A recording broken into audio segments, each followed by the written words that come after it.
봉독해드리겠습니다. 욥기서 1장 말씀 1절에서 12절 말씀 봉독해드리고 이어서 20절부터 22절 말씀까지 봉독해드리겠습니다. 제가 가진 구약성경 761면 되겠습니다.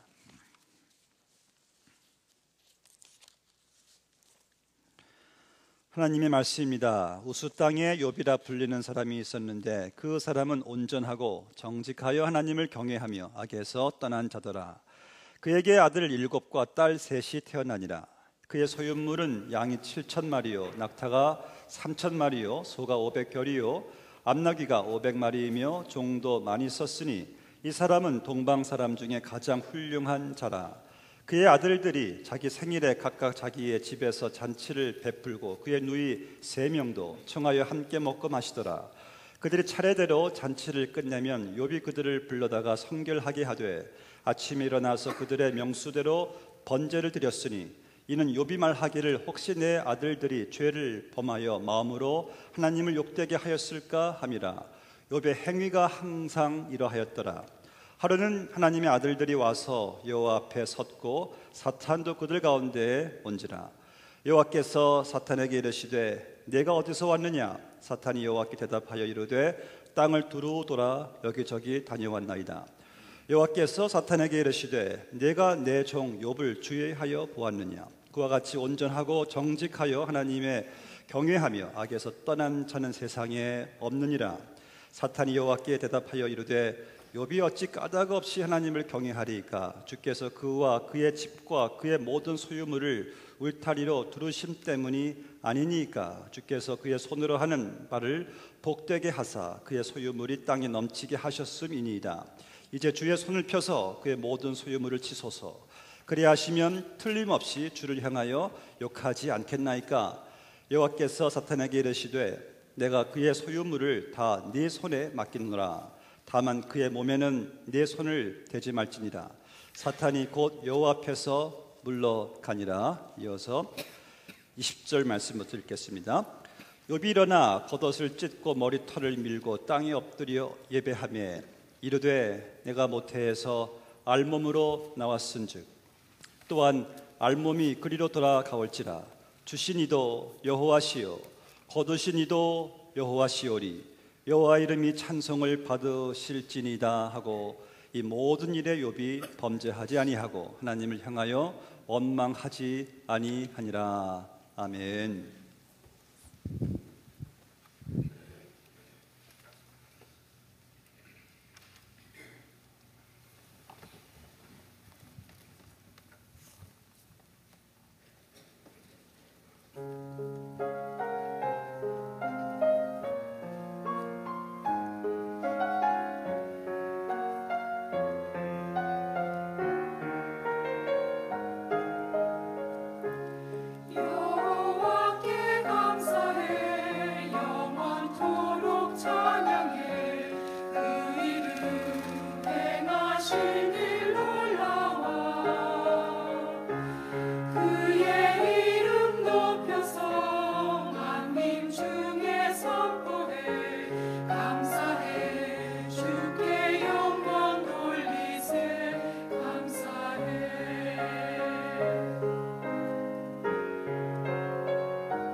주님의 성령 지금 이곳에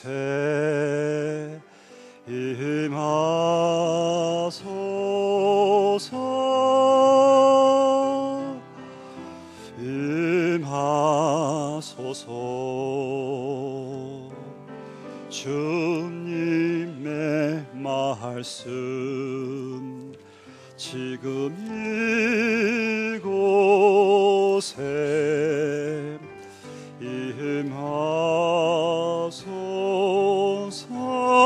임하소서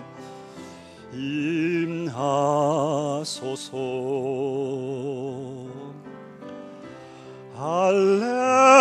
할렐루야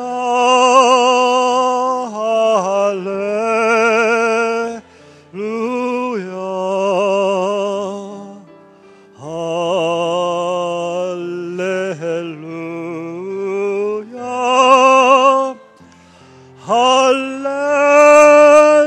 할렐루야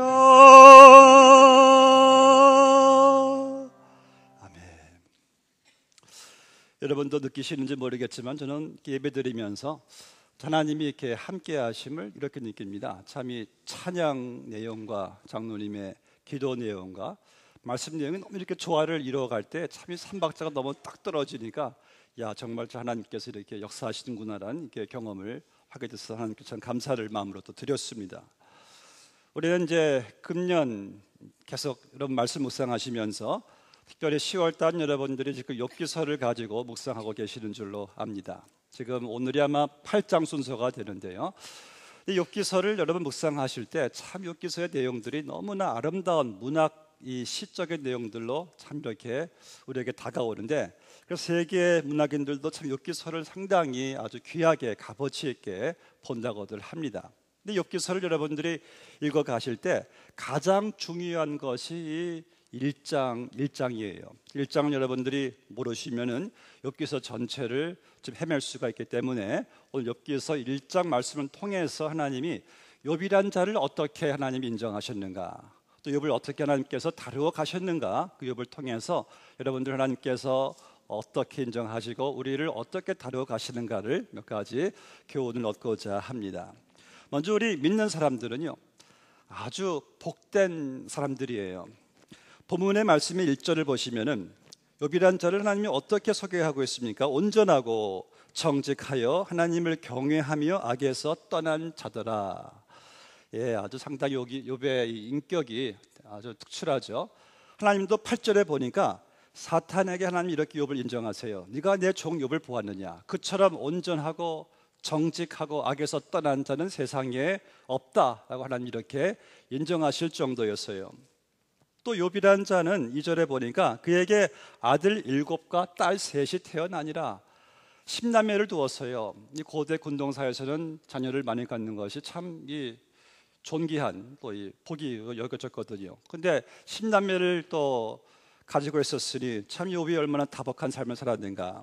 그리고 이제 본문에 이제 4절 3절을 보니까요 재산이 참 많아요. 그의 소유물은 양이 7,000마리요 낙타가 3,000마리요 소가 500결이요 암나귀가 500마리이며 종도 많이 있었으니 이 사람은 동방 사람 중에 가장 훌륭한 자라. 여기서 훌륭하다라는 단어는요 그의 사회적인 세력과 영향력이 아주 크다라는 그러한 것을 욥을 이렇게 소개하고 있습니다. 이 정도쯤 되면은 우리는 참 욥 부럽습니다. 여러분 혹시 부럽지 않습니까? 저는 한때 욥을 좀 부러워했어요. 그런데 여러분 우리가 이 부러워한다는 거 만약 여러분들이 내가 지금 누구에 대해서 누가 무엇을 가진 것에 대해서 부러워하신다면은 여러분들은 진 사람이에요. 우린 왜 그런지 아십니까? 내가 지금 가지고 있는 것을 남이 가지고 있다는 것 때문에 부러워하고요 자존심이 상하는 저는 성도 가운데 이렇게 신앙생활을 기쁘게 하시는 분들을 못 봤습니다.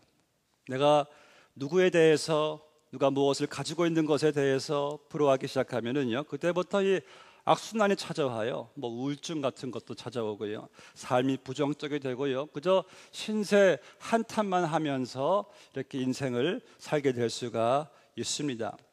여러분 보니까, 경험해 보니까 지금 여러분들이 지금 누구에 대해서 지금 부러워하고 누가 가진 것을 지금 부러워하는 그 것들이요, 막상 우리에게는 그렇게 필요하지 않은 것이 대부분이지 않습니까?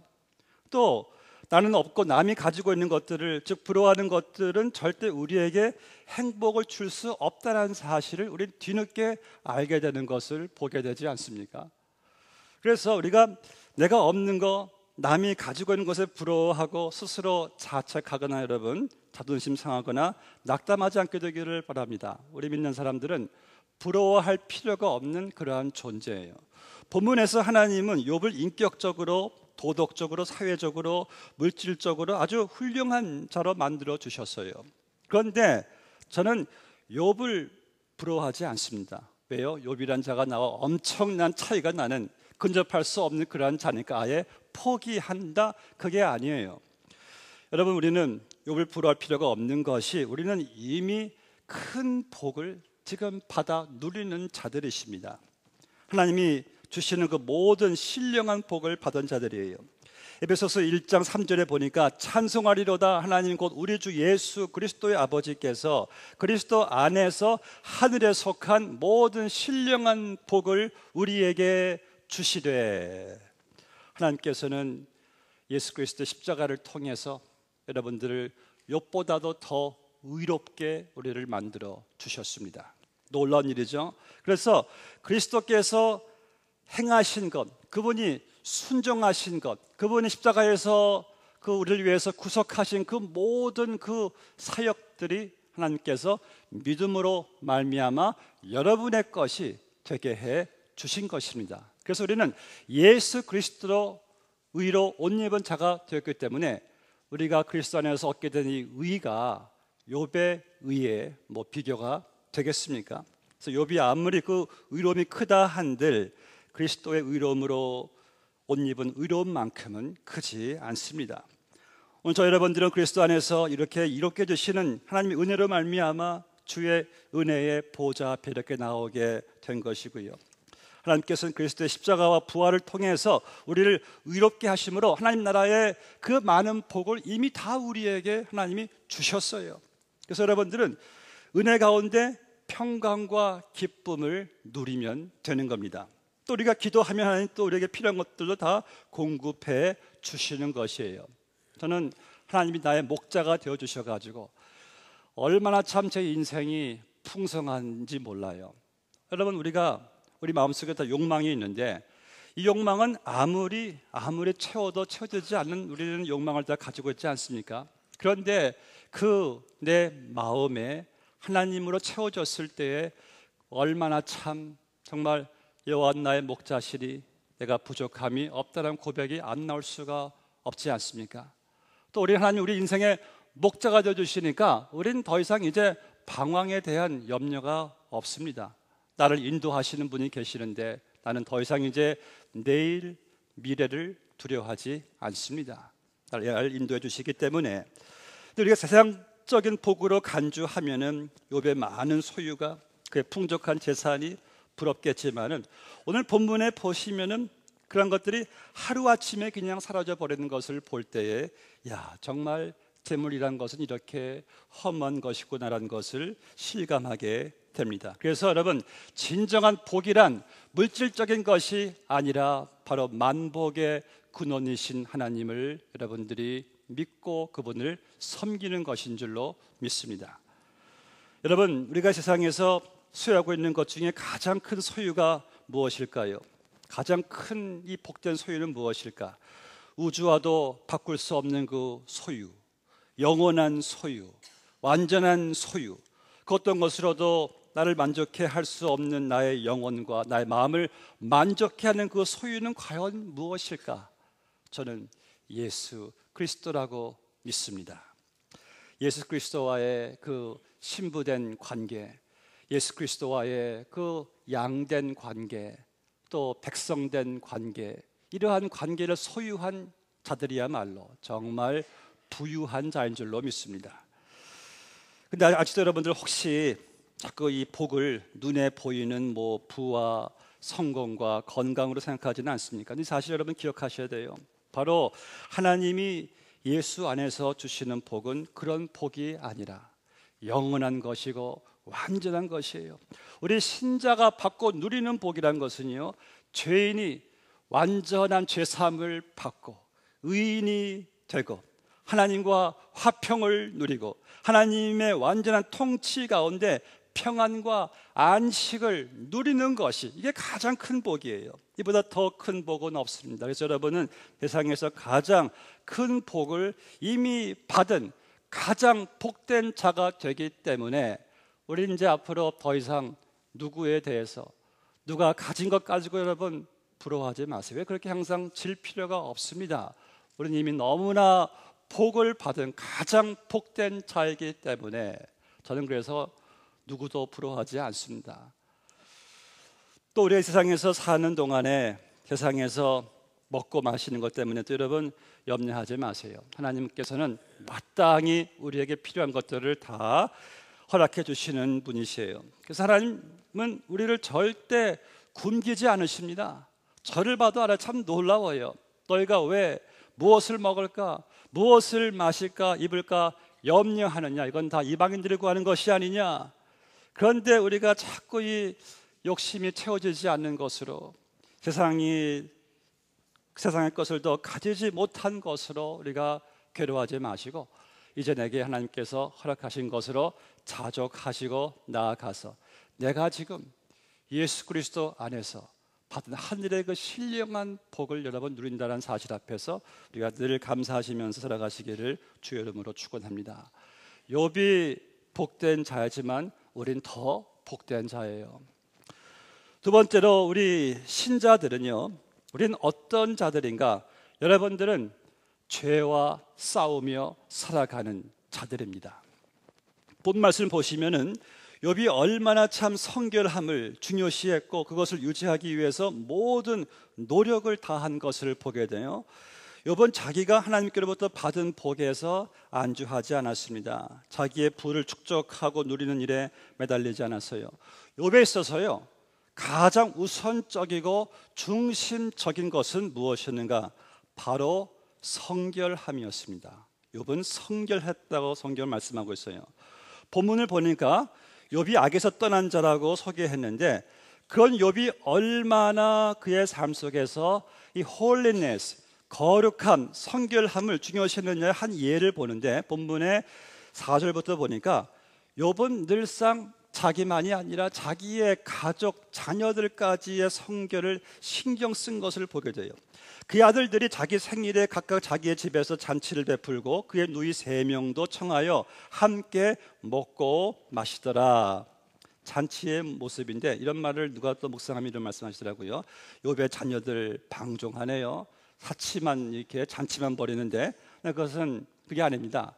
이 당시에 이렇게 식구들이 모여서 잔치를 벌린다는 것은 이 식구들의 화목함, 형제 우애가 참 깊었다는 것을 여기서 이 모습을 통해서 보여주는 것이에요.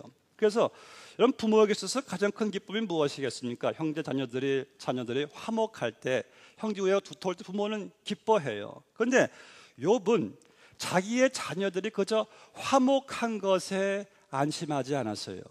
본문의 5절을 보니까 그들이 차례대로 끝나면 욥이 그들을 불러다가 성결하게 하되 아침에 일어나서 그들의 명수대로 번제를 드렸으니 이는 욥이 말하기를 혹시 내 아들들이 죄를 범하여 마음으로 하나님을 욕되게 하였을까 함이라. 욥의 행위가 항상 이러하였더라. 욥은 지금 자기와 자기 자녀들이 이렇게 형통하고 화목하고 해피하고 그것에 욥은 만족하지 않고 혹시 나와 내 아들, 딸들이 하나님께 범죄하여 마음으로 욕하게 하는 요소는 없을까? 늘 이런 것들을 욥은 생각하면서 그들을 위해 하나님께 번제도 드리게 하고 그들을 항상 성결케 하기 위해서 온 힘을 다 쓰는 것을 보게 됩니다. 여러분, 이 성결, 이것은 바로 교회의 능력이고요, 교회의 생명입니다. 이 성결은요, 그리스도인들의 능력이고 그리스도인들의 생명이에요. 그래서 우리 신자된 사람들은 무엇보다도 욥처럼 하나님 앞에서 이 성결한 삶을 살기 위해 애써야 돼요. 그럼 성결한 삶이란 무엇인가? 오늘 말씀대로 악에서, 죄에서 떠나는 것이에요. 죄를 멀리하는 것입니다. 죄와 타협하지 않는 것이에요. 또 하나님의 말씀을 지키는 것이에요. 우리는 흔히 이 부흥을 말할 때 교회의 숫자적인 증가나 교회의 분위기나 교회 프로그램 행사의 활성화를 볼 때 우리는 부흥이라 생각을 하는데, 여러분, 하나님이 보시는 진정한 부흥은 무엇입니까? 바로 홀리네스, 성결이에요. 말씀과 기도로 거룩해지는 교회의 모습이에요. 그래서 한 개인, 한 공동체가 죄에서부터 하나님께로 돌아오는, 죄를 버리고 죄와 타협하지 않는 그 성결함이 하나님이 보시는 성경적인 부흥이란 말씀이에요. 그래서 성결함이 회복될 때에 하나님은 그것을 진정한 부흥으로 간주하시는 겁니다. 교회 숫자는 증가되었는데요, 교회 분위기는 좋아졌는데, 교회 모든 행사들은 다 활성화됐는데, 만약 신자 개개인의 삶 가운데, 공동체의 삶 가운데 죄를 멀리하고 죄와 타협하지 않고 죄와 싸우지 않는 성결함이 없다면요, 그것은 부흥도 아니고 전혀 세상에 영향력을 끼칠 수 없는, 오히려 손가락질을 받는, 경건의 모양은 있으나 경건의 능력이 없는 그저 껍데기에 불과한 것이죠. 우리 지난 7주 동안에 매 수요 예배 때마다 이 요한계시록을 강의하고 있습니다. 요한계시록에서 예수님께서 7교회에 편지를 보내시는데, 주님이 그 편지를 보내실 때 주님의 그 관심사는 보니까 바로 성결이에요. 여러분, 그리스도께서 당신의 교회가 어떤 부를 축적하고요, 교인의 숫자가, 교회 시설, 프로그램, 행사, 교회 전통 등등은 한 번도 주님이 언급하지 않으셨어요. 주님께서 언급하신 것은 이 교회의 신자들이 죄에서 떠나고 타협하고 신앙의 열매가 있고 처음 사랑을 회복하는 것에만 주님께서 관심을 갖고 그들을 책망도 하시고 칭찬도 하시는 것을 보게 됩니다. 마치 빌라델비아 교회처럼 비록 작은 능력의 교회였지만은, 작은 시설, 작은 숫자, 작은 물질, 작은 경험의 교회였지만, 이 교회가 죄와 타협하지 않고요, 죄에서 돌아서고요, 하나님의 계명, 즉 끼리끼리 사랑이 아니라 서로 내 몸처럼 사랑하는 그러한 사랑을 이들이 보였을 때에 주님은 그 교회를 칭찬해 주시는 것을 보게 됩니다. 그래서 우리가 성경에서나 기독교 역사를 볼 때에 진정한 부흥이 일어났을 때에는 항상 죄를 회개하고 죄에서부터 돌아서는, 떠나는 운동이 있었습니다. 근데 오늘날 이러한 교회의 부흥은 사라지고요, 교회 덩치만 커지고 세상의 본이 되는 영향력을 교회가 지금 상실하고 있습니다. 왜 그럴까요? 교회의 성결이, 거룩함이 이게 결여되기 때문에. 여러분, 우리 신자된 우리 모두는요, 그리스도 안에서 의인이지만은 우리는 죄에 넘어질 수가 있는 자들이에요. 왜냐하면 아직까지 우리에게는 이 타락한 본성의 습관적인 옛사람을 가지고 있기 때문에 우리는 항상 이 세상의 악한 문화 풍조에 항상 우리가 죄 가운데 빠지는 유혹을 받게 되어 있습니다. 그렇기 때문에 아무리 거룩한 자일지라도 우리는 죄에 빠질 위험성을 항상 가지고 있다는 사실을 기억해야 됩니다. 저 자신도 죄를 지을 수가 있고 하나님을 욕되게 할 수 있는 그러한 존재예요. 그래서 우리는 항상 죄와 싸우는 일에 전력을 다하지 않으면은요, 여러분들은 죄를 이기는 삶보다도 죄를 짓는 삶을 질 수밖에 없다는 것입니다. 그래서 우리는 죄 유혹이 있을 때는 단호하게 피하고, 죄 습관이 남아있다면 그것을 끊기 위해서 온 힘을 다해야 해야 되는 것이죠. 그런데 감사하게도 우리 신자들은요, 죄를 이길 수 있는 존재가 되었습니다. 할렐루야. 어떻게? 우리는 믿음으로 말미암아 그리스도와 함께 이제는 죄에 대해서는 우리는 죽었습니다.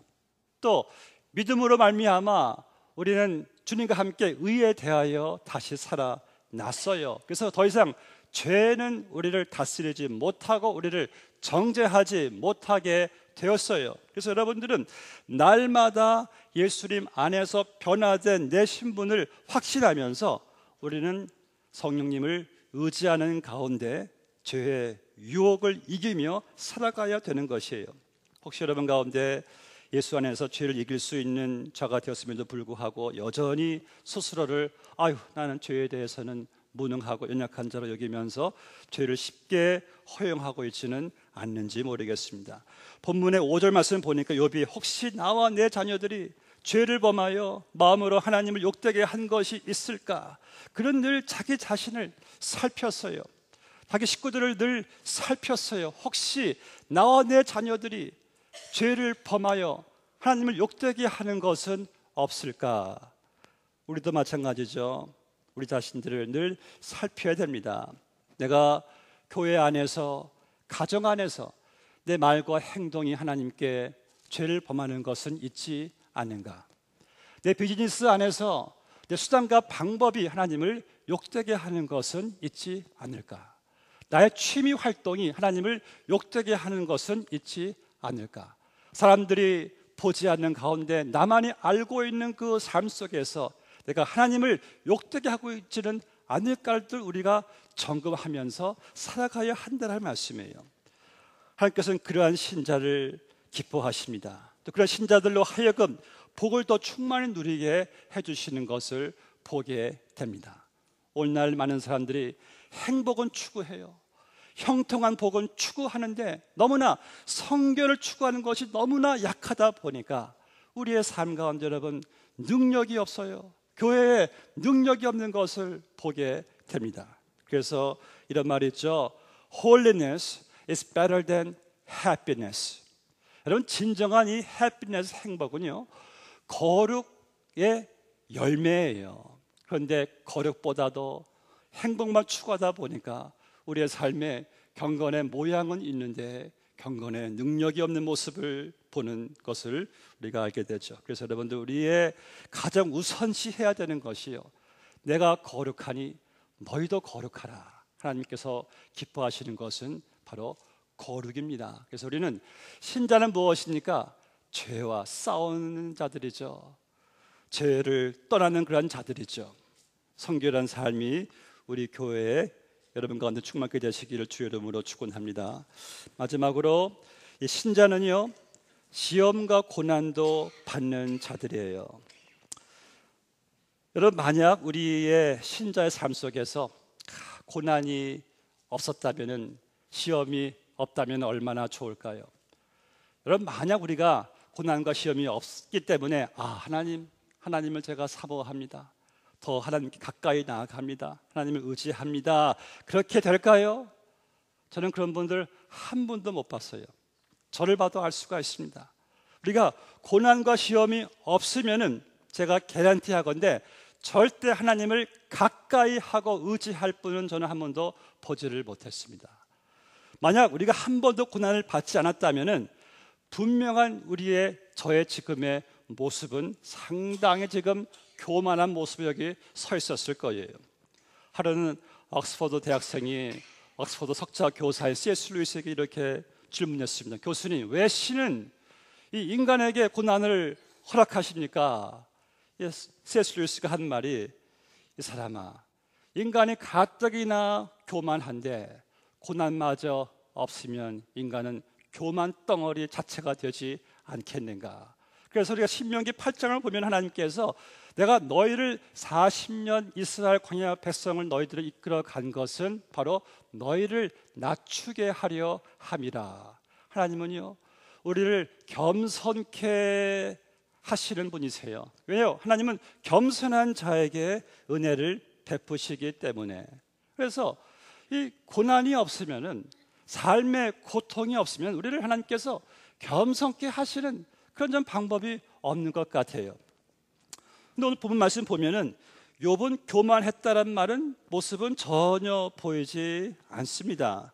욥은 하나님을 경외한 자였어요. 그는 겸손히 하나님을 섬기는 아주 그 성결과 도덕적인 인품을 갖춘 하나님 인정하신 그러한 자였는데, 이 의로운 욥이, 선한 욥이 지금 고난을 지금 받고 있습니다. 아니, 그렇게 주님을 열심히 섬겼던 욥에게 고난도 이렇게 엄청난 고난을 하나님께서 허락할 수가 있단 말인가? 그래서 욥기서에서 던져지는 질문은 의인도 고난을 받는가예요. 그런데 의인도 고난을 받습니다. 욥기서 1장이 그래서 중요한 겁니다. 지금 욥이 당한 그 고난이 그저 우연히 당한 고난이 아니라 바로 하나님의 그 주권 안에서 당하는 고난이라는 것을 우리가 알게 되는데, 본문의 9절 이하를 보니까 사탄이 하나님께 이렇게 욥을 고소하죠. 당신이 인정하시는 욥이 까닭없이 하나님 당신을 뭐 인정하겠습니까? 그야말로 소임을 다 한번 쳐보십시오. 하나님을 그가 욕할 것입니다. 그때 하나님이 그러냐? 그래, 그럼 내가 너에게 고난을 줄 수 있는 것을 내가 허락하마. 단지 그 욥의 몸만 해치지 말라. 하나님께서 욥에게 고난을 허락하시는 거예요. 이것은 무엇을 보여줍니까?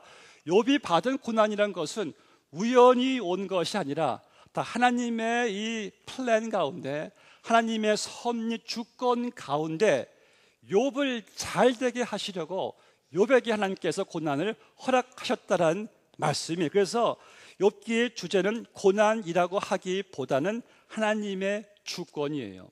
다시 말해서 하나님의 주권 안에서의 고난. 모든 상황 속에서 하나님이 우리를 다스리시는 그 하나님의 계획 가운데 여러분들은 때로는 시험도 받고 고난을 받는 것이에요. 왜 나만, 왜 이 시간에? 아니죠. 하나님의 계획이 있습니다. 하나님의 플랜이 있고 그분의 섭리와 그분의 주권이 있어요.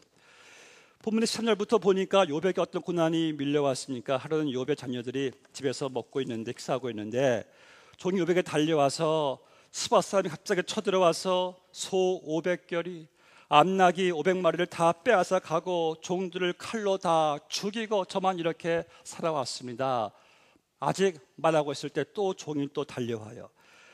하늘에서 불이 떨어져 가지고 양 7,000마리와 종들을 다 살려버렸나이다. 또 그까지 말하고 있는 동안에 또 욥에게 누가 달려와서 갈대아 사람들이 새 떼로 쥐어가지고 낙타에게 달려들어 낙타 3,000마리를 빼앗고 칼로 종들을 죽였나이다. 욥이 지금 정신을 못 차리고 있었을 거예요. 그런데 또 누가 달려와요. 당신의 자녀 10남매가 한 곳에 모여서 밥을 먹고 있는데 갑자기 태풍이 불어와서 내 모퉁이를 쳐가지고 지붕이 덮쳐져서 당신의 10남매가 다 죽었나이다. 저만 이렇게 간신히 살아왔습니다. 저는요, 한 명의 자녀를 잃고 평생 가슴앓이 하는 분을 보았습니다. 그런데 10남매를 욥이 지금, 이것도 하루아침도 아니라 순식간에 이런 고난이 욥에게 지금 닥쳐진 것이에요. 여러분, 그럼 이러한 상황 속에서 본문의 또 2장을 보면은요, 욥의 몸도 하나님이 욥의 몸을 또 치셔가지고 앙상한 뼈만 남고 온몸에 부스럼, 살이 골마 터지는 고통, 너무 가려우니까 기왓장으로 자기 몸을 긁어대는 이러한 상황 속에서 욥이 제일 먼저 한 행동이 무엇인가? 본문의 20절을 보세요. 욥이 일어나 겉옷을 찢고 머리털을 밀고 땅에 엎드려 예배하며, 여기 보니까 겉옷을 찢고 머리털을 밀었다. 이것은 슬픔의 표현입니다. 슬픔을 당했으니까 슬퍼해야죠. 여러분, 우리가 슬픔 당할 때 슬퍼하는 것은 죄가 아닙니다. 슬퍼해야죠. 예수님도 슬피 울으셨어요. 우리가 눈물 날 때 눈물 많이 흘리세요. 눈물도 하나님의 참 축복입니다. 눈물을 흘리면은요, 우리의 마음과 양심이 또 정화돼요. 그래서 슬플 때는 눈물을 많이 흘리시면 좋습니다. 그런데 우리가 슬픔을 표현하는 것은 두려워할 필요가 없지만은 우리 신자들이 어떤 슬픔을 표출할 수는 있는데 우리는 죄를 지어서는 안 된다는 것을 본문 22절 말씀에 봐요. 이 모든 일에 욥이 범죄하지 아니하고 하나님을 향하여 원망하지 아니하니라. 그러니까 욥이 지금 입술로 범죄하지 않았어요. 여러분, 우리의 몸의 지체 가운데요, 가장 죄를 범하는데 예민하게 작용하는 것이 여러분 뭔지 아시죠? 가장 소프트한 우리 혀입니다. 그래서 우리가 지금까지 살아오면서 제일 많이 죄를 진 지체도 역시 이 입술, 혀일 것이에요. 입술로 하나님을 원망하고요, 불평하고 형제를 비방하고, 입술로 또 이간시키고. 이 우시야 왕 때 이사야가 이제 성전에 들어가 보니까 하나님의 영광이 본인에게 임했을 때, 그가 하나님 영광이 임했을 때 가장 먼저 그가 회개한 것이 화로다 나여 망하게 되었도다. 나는 입술이 부정한 자요, 입술이 부정한 백성 중에서 거하면서 만군의 여호와이신 왕을 배웠습니다. 우리에게 보여지는 가장 부정한 지체는 바로 이 입술이라는 것을 보여주는데, 여러분, 그래서 우리는 어려움이 올 때, 고난이 올 때 제일 먼저 이 입술을 조심해야 되는 것이죠. 오늘 본문에서 욥은 슬픔 가운데, 고난 가운데 입술로 죄를 범하지 않았어요. 반면에 그는 하나님께 엎드리고 예배하며 하나님을 찬양합니다. 인간적으로 볼 때는 이건 원망할 수밖에 없는, 저주할 수밖에 없는 그러한 난데, 욥은 그 입술을 찬양으로 바꾸어서 하나님께 영광을 올려드리는 것을 보게 돼요. 싫어합니다. 어느 그 도시인데요, 도시가 한 광장 폭판에 이 시각장애자 맹인이 걷다가 이제 박스 종이를 깔고 거기 앉아서 국어를 이제 합니다. 근데 그 옆에 이런 사인판을 썼어요. 종이판에다가 나는 맹인이요 제발 좀 도와주십시오라고 썼어요. 그런데 사람들이 인색한 지 1시간에 뭐 동전 하나 던져질까 말까 하는 그러한 상황 속에서 한 30대 초반의 여인이 지나가면서 거기 딱 서요. 서고 한참 물끄러미 보고 있을 때 이 맹인이 무의식적으로 그 여인의 구두를 싹 이렇게 싸듬습니다. 그래서 여인이 그 종이판을 딱 집더니만 자기 백에서 마커를 빼고 그 종이판 뒷면에다가 무언가를 계속 쓰는 거예요. 다 쓴 다음에 다시 세워놓고 여인은 일터로 갑니다. 그런데 그때부터 그 지나가는 사람들이 사인판을 볼 때마다 동전을 던지고 감동을 받고 마음이 막 바뀌어지는 것을 보게 돼요. 맹인은 이게 무슨 일인가, 놀라운 일이죠. 저녁 무렵에 이제 그 여인이 일 끝나고 다시 집으로 돌아가는 길에 그 맹인을 또 지나갑니다. 지나가서 그 앞에 딱 서 있으니까 이 사람이 무의식적으로 또 여인의 구두를 딱 만지니까 아까 그 여인인 줄을 알게 된 거예요. 묻습니다. 아까 당신이 제 종이판에 무엇이라고 썼죠? 여인이 웃으면서 뜻은 똑같아요. 그저 다른 말로 바꾸었을 뿐입니다. 아까 썼던 말은 어떤 내용이었어요? 나는 맹인이요 제발 도와주십시오. 여인이 바꿨을 말은요, 오늘은 참 아름다운 날이네요. 그런데 저는 볼 수가 없네요. 이 말에 사람들이 감동을 받고 그냥 마음이 바꾸어지고 동전을 이렇게 적설하는 거예요. 여러분, 우리가 말을 해도요, 똑같은 말이라도 그 말을 믿음으로 바꿀 때, 그 말을 긍정적인 말로 바꿀 때, 감사의 말로 바꿀 때요, 사람이 변해요. 세상이 바꾸어지는 것을 보게 됩니다. 더구나 신자가 그 말을 찬양으로 바꿀 때는요, 놀라운 힘을 우리가 경험하게 되는 것을 보게 됩니다. 왜냐하면 찬양이 이길 수 없는 환경, 상황이 없기 때문에. 지난주 금요일 날에 저희 교회에서 가스펠 멜로디 참 제가 참석하면서 은혜를 많이 받았습니다. 우리가 찬양 부르면서 새 찬양도 배우고, 찬양 부를 때에 아예 영혼이 투명해지고 영혼이 이렇게 정화되는 것을 이렇게 체험해요. 여러분들 그 모임 기억하시고 더 많이 오셔서 찬양으로 삶을 한번 바꿔보시기를 주의 이름으로 축원합니다. 이 신작에 있어서 그럼 이 찬양이란 무엇인가? 찬양은요, 하나님을 인정해 드리는 것이에요. 그저 내 뭐 슬픈 마음 달래주는, 뭐 열어주는 그런 노래가 아니라, 찬양은 아까 찬양했듯이 모든 상황 속에서, 고통, 형통한 상황 속에서 하나님을 하나님으로 인정하는 것이 여러분, 이게 찬양입니다. 찬양의 핵심은요, 하나님의 주권이에요. 내 모든 상황 속에서 나를 통치하시는 그 하나님을 찬양하는 것입니다.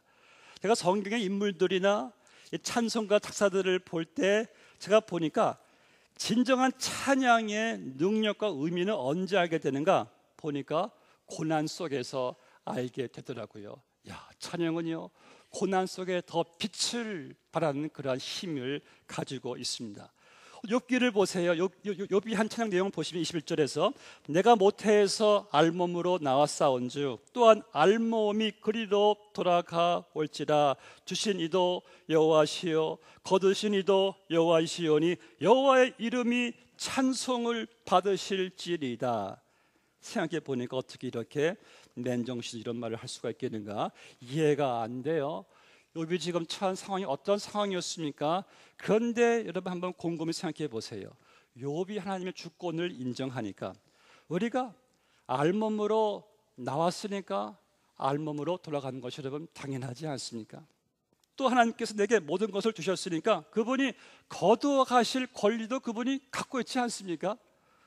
그래서 만약 우리가 정말 하나님의 주권과 다스릴 권능을 알고 있다면 이렇게 생각하는 것이 당연한 것이에요. 내 소유뿐만 아니라 우리의 생명까지도 그분은 마음대로 할 수 있는 분이 아니십니까? 이게 하나님의 주권이잖아요.